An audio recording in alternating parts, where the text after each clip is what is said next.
This past year, my girlfriend was diagnosed with postural orthostatic tachycardia syndrome, or POTS for short. This disability has a number of symptoms that limit her everyday life.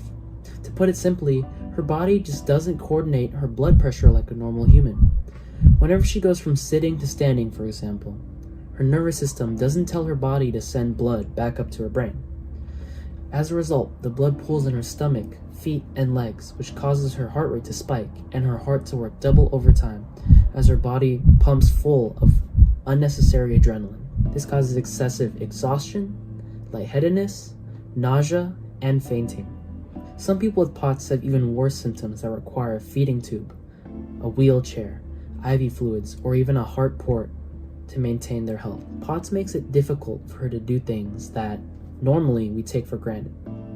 Things like walking up the stairs, or even getting up from a chair too fast can cause her to pass out. It also makes exercising extremely taxing. Her heart rate has even gone into the 200s before. For reference, the average heart rate during exercise is around 100 to 170 BPM. Hers is leagues above. It can be incapacitating some days, and she has had some really terrible days in the past. Despite not being a quote-unquote visible disability, it is just as limiting to her daily life as any other.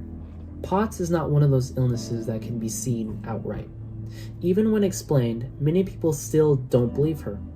The real danger of POTS is not just the magnitude of symptoms, but the denial that society has of those affected. Many people go undiagnosed and are told just to shrug it off. Maybe they're just fatigued. Oh, it's nothing crazy. But really, it's this disability. This leads to mental and emotional stress as they don't get the support from the world around them. Your friends don't believe you. Your family doesn't believe you. It takes a toll. POTS is a truly horrible disability because it isolates people. It makes them feel abnormal and crazy for feeling these things that no one else believes. When discussing POTS with my girlfriend, I asked her what I can do to help her, or what I've been doing that has helped. To my surprise, the thing that she appreciated the most was that I listened, that I didn't judge her for a condition, that I let her lean on me, no questions asked, after she stood up a little too quick. To positively impact the lives of those affected by POTS, the best thing to do is recognize it. In a society full of countless distractions and short attention spans, we fail to see what really matters. Seeing my strong and independent partner actually struggle with something for once was a wake-up call for me, and it should be one for the world.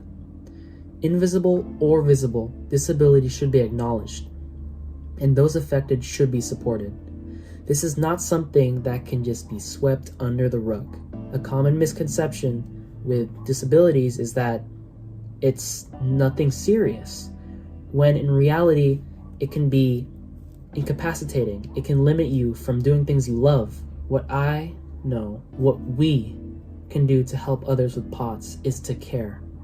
Give them your attention and listen. Make it known that they're not crazy and that you are behind them fully and completely. Be their anchor when they're feeling dizzy. Guide them slowly when standing up. Put in the effort and make it known that they have someone they can lean on.